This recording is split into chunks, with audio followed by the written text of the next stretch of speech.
Hi everyone, welcome back to Highlights at Home. This week we are throwing a puzzle party in celebration of National Puzzle Day on January 29th. And at Highlights we are all about puzzles.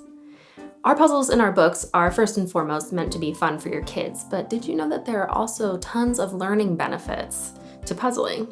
And here are just a few. Our hidden pictures puzzles, for example, help kids learn attention to detail while they're looking for those small objects in the big, chaotic scene.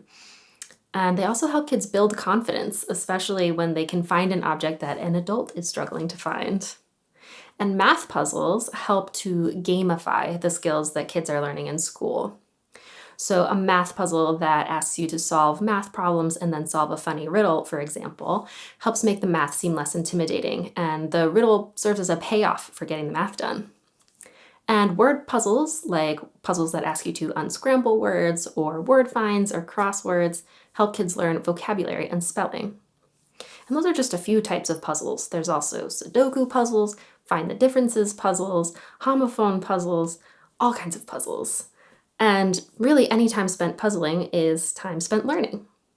So you'll find tons of variety of puzzles in this week's pack of activities, and we hope you have a blast celebrating National Puzzle Day. We'll be back soon with more free resources. Take care. Hey parents, find more great videos on Highlights for Grown-ups, the channel that helps you help your kids be their best selves.